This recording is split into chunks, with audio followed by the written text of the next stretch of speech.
नाम में आपको जय मसीह की। सबको मेरा बिलीव है कि आज जो वर्ड आप सुनेंगे आपकी लाइफ को सेम नहीं रहने देगा। पिछले दिनों में डिलीवरेंस वीक्स के दौरान थाउजेंड्स, हजारों, लाखों लोगों ने बरकत को पाया। दुनिया के हर कोने से टेस्टिमनीज को भेजा। अब जो लेहन का काम और प्रेयर माउंटेन विजिट का काम रह गया था, तो आज मैं आपको गुड न्यूज़ देना चाहता हूं कि आज से ही आपको कॉल्स शुरू हो जाएंगी जिन्होंने कार्ड भरे हुए हैं, और कल से आप प्रेयर माउंटेन्स की प्रेयर्स जो होती हैं लाइव, आप उनमें शामिल हो पाएंगे प्रार्थना पहाड़ में। तो जिस तरह से आपको बोला गया था कि अपने वाइट गाउन को सिलवा के रखना है, समय पर चर्च पहुंचना है, क्योंकि लेहन आपका जो रजिस्ट्रेशन जो कार्ड आपका बनता है लेहन के लिए, वो आपका 4 बजे के करीब बनेगा और उसके बाद प्रेयर माउंटेन आप जाएंगे। तो कल से बिल्कुल तैयार रहिए। खुदावंद का आत्मा आपको सेम नहीं रहने देगा। आप प्रार्थना पहाड़ में जब आएंगे प्रेयर्स करने के लिए, आपको रियल में मालूम होगा कि प्रार्थना करने के जब एक अलग स्थान, डेडिकेटेड स्थान, और ये नहीं कि थोड़ा बहुत स्थान, जब एकड़ों में एक स्थान को डेडिकेट कर दिया जाता है जब आप प्रेयर्स करने के लिए परमेश्वर के सामने, तो वहाँ पर किस प्रकार की परमेश्वर की उपस्थिति होती है और किस प्रकार से परमेश्वर का आत्मा काम करता है जब हम वचन को आगे रखते हैं। आप बाइबल में अगर ध्यान से पढ़ें तो क्यों जो आरंभिक शुरू की कलीसिया थी, आप देखते हैं प्रेरितों का काम पढ़ते हैं जब पुस्तक को एक्ट्स, पंजाबी च रसूला दे करतब, हिंदी में प्रेरितों के काम, आप क्या देखते हैं कि प्रेरितों के काम एक बाइबल की इकलौती पुस्तक है जिसका शुरुआत तो है पर अंत नहीं है। अंत क्यों नहीं है? क्योंकि प्रेरितों के काम अब भी जारी है इस दुनिया के ऊपर। अब जब हम प्रेरितों की जिंदगियों को पढ़ते हैं, बाइबल कहती है कि जब पतरस और यूहन्ना दोनों प्रार्थना करने के लिए परमेश्वर के घर में जा रहे थे, जब वो प्रेयर करने के लिए जा रहे थे, तो एक जन्म का लंगड़ा, पतरस और यूहन्ना, प्रेरितों के काम 3 बाब, तीसरे पहर प्रार्थना के समय मंदिर में जा रहे थे और लोग एक जन्म के लंगड़े को ला रहे थे, जिसे वो प्रतिदिन मंदिर के उस द्वार पर जो सुंदर कहलाता है बैठा देते थे कि वह मंदिर में जाने वालों से भीख मांगे। जब उसने पतरस और यूहन्ना को मंदिर में जाते देखा तो उसने भीख मांगी। पतरस ने यूहन्ना के साथ उसकी ओर ध्यान से देखकर कहा, हमारी ओर देख। ये तब का इंसिडेंट है जब वो तीसरे पहर प्रार्थना के टाइम चर्च में जा रहे थे। तो ट्रांसलेशन में यहां थोड़ा अलग लिख देते हैं। तो जब वो जा रहे थे चर्च में, तो लोग एक जन्म के लंगड़े को ला रहे थे और वो लंगड़ा कुछ पाने की इच्छा से उनकी ओर देखने लगा। तो पतरस ने कहा कि सोना चांदी पैसा मेरे पास नहीं, मैं तुझे कुछ और देना चाहता हूं। ये सारे इंसिडेंट को जब हम पढ़ते हैं 3 बाब में, प्रेरितों के 3 बाब में, तो क्या उसमें समझ आती 3 अध्याय में जब हम इसको पढ़ते हैं कि जब पतरस और यूहन्ना एक लंगड़ा चलाने के लिए या हीलिंग करने के लिए नहीं जा रहे थे, वो प्रेयर करने के लिए जा रहे थे। वो प्रार्थना करने के लिए एक अलग स्थान में, स्पेशल चर्च में जाकर वो प्रेयर करने के लिए जा रहे थे। आरंभिक जो कलीसिया थी, उनकी लाइफ में जो प्रेयर का महत्व था वो बहुत बहुत बहुत अधिक था, उनकी लाइफ से भी अधिक था। जो प्रेयर की इंपॉर्टेंस थी, आज वो प्रेयर लाइफ को इतना अब्यूज कर दिया गया कि जहां मर्जी प्रेयर कर लो, आंखें बंद करके प्रेयर कर लो, रोटी बनाते वक्त वो करो, वो मेडिटेशन है, वो प्रेयर नहीं है।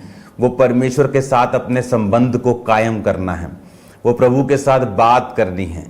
लेकिन एक ऐसा समय, अगर मैं अभी आपको प्रीच कर रहा हूं तो अंदर मैं प्रभु से बात भी कर रहा हूं, अंदर मैं प्रेयर भी कर रहा हूं, लेकिन ये एक अलग चीज है, ये भी बहुत इंपॉर्टेंट है। लेकिन अलग समय पर जाना और प्रेयर को डेडिकेट करना और चल के जाना और अलग एक इंपॉर्टेंट चीज कैसे हो सकता है? आपके बच्चे पास खेल रहे हों और आप प्रेयर कर रहे हों।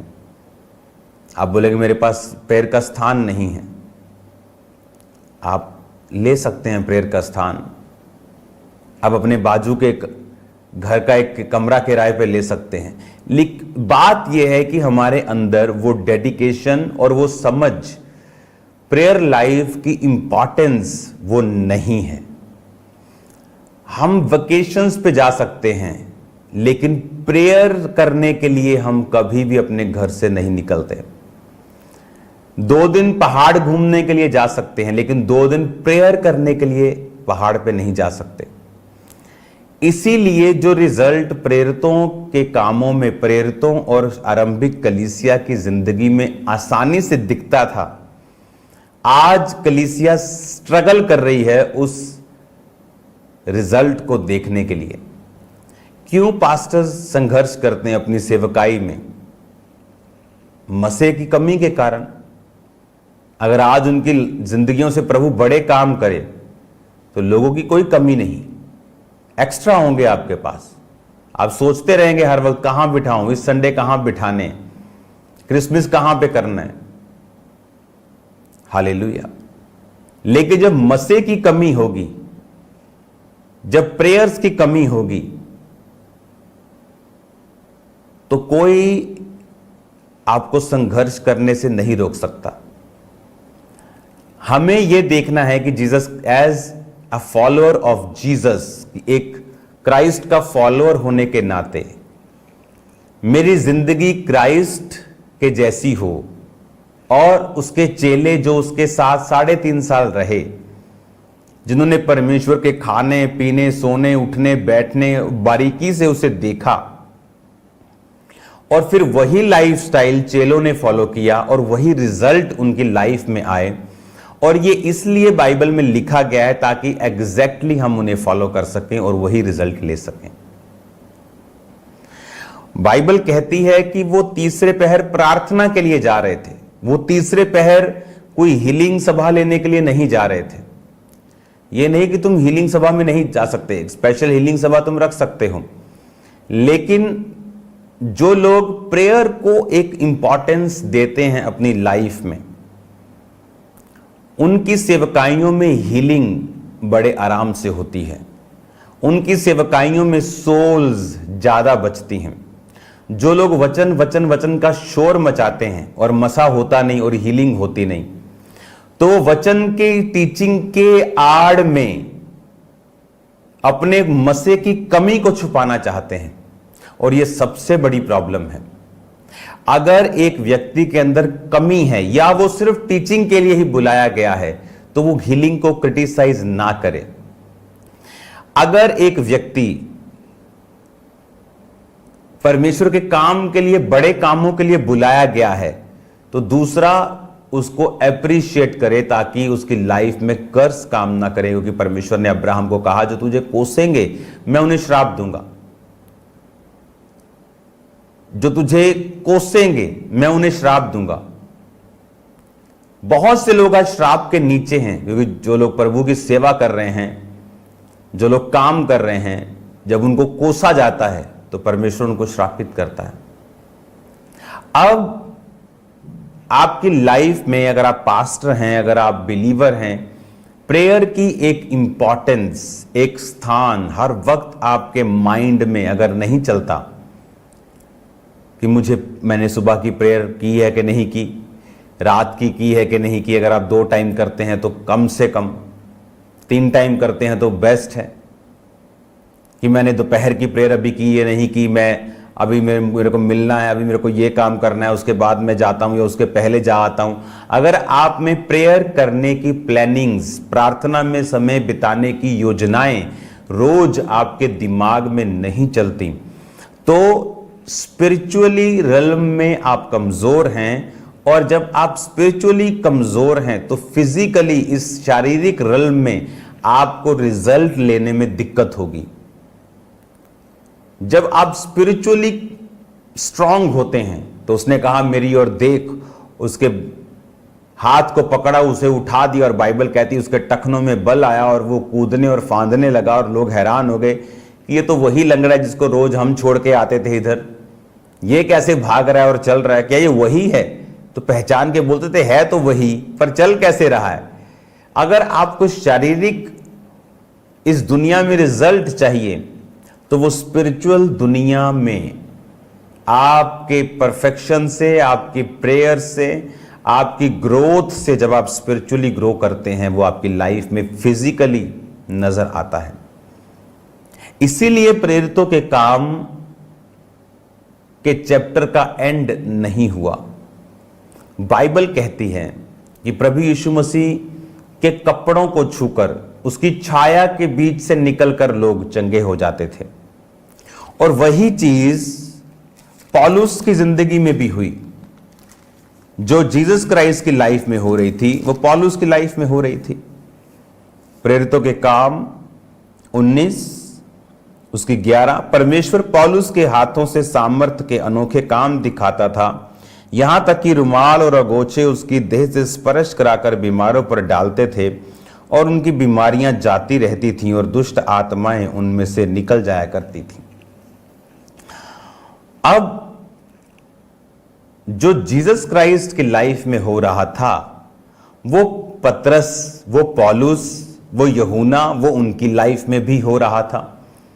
क्यों? क्योंकि जो लाइफस्टाइल जीसस क्राइस्ट ने फॉलो किया, बाइबल कहती है कि प्रभु यीशु मसीह ने जब 12 चेलों को चुनना था तो लिखा वो सारी रात प्रार्थना उन्होंने की, और जब सुबह वो चेलों से मिले तो उनमें से 12 चेलों को चुना। बहुत से चेले थे लेकिन 12 को चुना और उन्हें प्रेरित कहा। पौलुस ने जो सीधा परमेश्वर से फिजिकली नहीं मिला, एक दर्शन में मिला, उसको भी परमेश्वर ने प्रेरित का दर्जा दिया। यीशु मसीह की लाइफ में आप प्रेयर की इंपॉर्टेंस को इस तरह से समझ सकते हैं कि वो किसी भी चीज से प्रभावित नहीं होता था। जब लोग उसे रोकने की कोशिश करते थे तो वो बोलता था कि मुझे और भी रूहों के पास जाना है, और फिर वो प्रार्थना करने के लिए चले जाते थे। कई बार हीलिंग सर्विस से पहले वो प्रेयर करते थे और हीलिंग सर्विस खत्म होने के तुरंत बाद वो प्रार्थना के लिए चले जाते थे। कई बार वो अपने चेलों को भी भेज देते थे और अकेले प्रार्थना करने के लिए पहाड़ पर जाकर वो परमेश्वर के साथ समय को बिताते थे। एक इंपॉर्टेंस, एक महत्वता जीसस क्राइस्ट के लाइफ में जो प्रेयर की थी वो चेलों ने बड़ी बारीकी से, बड़ी गहराई से देखी थी कि अगर आप परमेश्वर पिता के साथ समय ही नहीं बिता रहे हैं, आपका उसके साथ कोई संबंध ही नहीं है, तो फिर आपकी सेवकाई का कोई मतलब नहीं है। वो जीरो वर्थ है, उसकी कोई वैल्यू नहीं है, वो बेसलेस है, वो उसकी कोई वर्थ नहीं है आपकी लाइफ में किसी भी तरह की। अगर आपका रिलेशनशिप ही परमेश्वर के साथ नहीं है तो किस तरह से आप रिलेशनशिप को स्ट्रॉन्ग करते हैं? टाइम स्पेंड करके, समय बिता के। हर व्यक्ति की लाइफ में एक जेन्युइन बहाना शैतान पैदा करने की कोशिश करता है और कई बार परमेश्वर भी देता है। वो जेन्युइन बहाना आपकी जॉब हो सकती है, आपकी डबल इंस्टॉलमेंट हो सकती है, आपका कोई भी रीजन हो सकता है, लेकिन अगर आप उस पर फतह प्राप्त करके परमेश्वर की उपस्थिति में नहीं जाते, समय व्यतीत नहीं करते, आप वो रिजल्ट कभी भी नहीं ले सकते। आपकी लाइफ में बरकतें जुड़ी हैं परमेश्वर की प्रेजेंस में जब आप समयों को बिताते हैं। हालेलुया। अब आप किसको प्रसन्न करना चाहते हैं? क्या आप इंसान को खुश करना चाहते हैं? क्या आप परमेश्वर को खुश करना चाहते हैं? क्या आप होली स्पिरिट को फॉलो करना चाहते हैं, या आप एक इंसान के कहे पर चलना चाहते हैं? बाइबल कहती है जब जीसस क्राइस्ट निकल रहे थे, जा रहे थे, तो यूहन्ना ने अपने चेलों को कहा, ये देखो जगत का मेमना, यानी ये रहा यीशु मसीह। तो बाइबल कहती है उसके चेले उसे छोड़कर जीसस क्राइस्ट के पीछे हो गए। आज बहुत से लोग, एक ऐसे लोग जो 10 साल से मसीह में हैं, आप उनसे पूछते हैं आपका परिवार कहां है, वो मसीह में नहीं है। क्यों? 10 साल हो गए आपको, 15 साल हो गए, 20 साल हो गए आपको। आप कौन सी संगति में जाते हैं? ओ, हम जीवित चर्च में जाना तो चाहते हैं, लेकिन वो शुरू से हम वहां जाते थे तो पास्टर नाराज होते हैं, तो वो फिर हम वहीं चले जाते हैं और ऑनलाइन देख लेते हैं। अगर हम इंसान को खुश करेंगे तो उसकी वजह से हमारे परिवार की साल्वेशन रुकती है, क्योंकि परमेश्वर का आपको जीवित चर्च भेजने का मकसद सिर्फ वहां की गैदरिंग बढ़ाना नहीं है। वो आपको अंडर ग्रेस, आपको इवेंजलिस्ट टीम में, आपको सेवकाई में, आपको फायर के नीचे, एक मिशन के नीचे फिर वो रखता है। और उस वजह से आपके घराने, आपके दूसरे काम जो होते हैं, जो रुके होते हैं, वो होते हैं। लेकिन जब हम लोगों को खुश करने के चक्कर में परमेश्वर की आवाज को, होली स्पिरिट की गाइडेंस को, पवित्र आत्मा की मर्जी को साइड पे कर देते हैं कि लोग नाराज ना हों, और हम बरकत नहीं पाते। प्रेरितों के काम में हम क्या देखते हैं कि उनका मकसद लोगों को खुश करना नहीं था, उनका मकसद सेवकाई करना। बाइबल कहती है बहुत से लोगों ने आके प्रेरितों को कहा कि आपकी सेवकाई में हमारे विधवाओं का ध्यान नहीं रखा जाता, और वो कुड़कुड़ाए। उन्होंने कहा ये पॉसिबल नहीं कि हम आपकी विधवाओं का ध्यान रख सके, क्योंकि हम वचन और प्रेयर की सेवकाई करते हैं और यही करते रहेंगे। लेकिन इसका मतलब ये नहीं कि उनका ध्यान नहीं रखा जाएगा। हम 7 ऐसे पुरुषों को चुन लेते हैं जो पवित्र आत्मा से भरपूर हों, और वो ये काम को करेंगे। हालेलुया। उन्होंने लोगों को खुश करने के लिए खुद प्रार्थना और वचन की सेवकाई को नहीं छोड़ा, क्योंकि वो जानते थे कि इसी से इन सब लोगों की बरकत है, हीलिंग है, डिलीवरेंस जुड़ी हुई है। जब आप लोगों को प्रसन्न करना छोड़ देंगे और पवित्र आत्मा को फॉलो करना स्टार्ट कर देंगे, आपका मिरेकल स्टार्ट हो जाएगा। कल इस वचन को मैं कंटिन्यू जारी रखूंगा, और मेरा बिलीव है कि ये टीचिंग आपकी लाइफ में आपको सेम नहीं रहने देगी। आप ब्लेस हैं यीशु मसीह के नाम में, आशीषित हैं यीशु मसीह के नाम में। आप सेम नहीं हैं यीशु मसीह के नाम में। मैं आपको ब्लेस्ड घोषित करता हूँ, आशीषित घोषित करता हूँ, और मेरा बिलीव है कि आप स्पिरिचुअल चीज़ों को इम्पॉर्टेंस देंगे। जिन्होंने लेहन के कार्ड भरे हुए हैं, अपने फ़ोन ऑन रखिए, क्योंकि कल आप मेरे साथ प्रेयर माउंटेन में होंगे। आप प्रेयर माउंटेन पे प्रेयर कर रहे होंगे, और कल से ले हैंड भी रजिस्ट्रेशन स्टार्ट हो जाया करेगी, और उसके बाद थर्सडे मॉर्निंग आपका ले हैंड हुआ करेगा। God bless you all, congratulation to all of you. मेरा बिलीव है कि क्रिसमस आने से पहले ही जो हमारा सीज़न है आनंद का, वो स्टार्ट हो चुका है, और हम आनंद मनाते हुए जाएंगे यीशु मसीह के नाम में। खुदावंद आपको बरकत दे। शाम को प्रेयर माउंटेन की प्रेयर में मिलते हैं। God bless you all.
जिस तरह से अभी आपने परमेश्वर के वचन में से गहरे भेदों को सुना, तो अब समय है अपने बीज, अपनी ऑफरिंग को बोने का। तो अपनी ऑफरिंग, अपने टाइथ, अपने सीड को निकालने परमेश्वर के कामों के लिए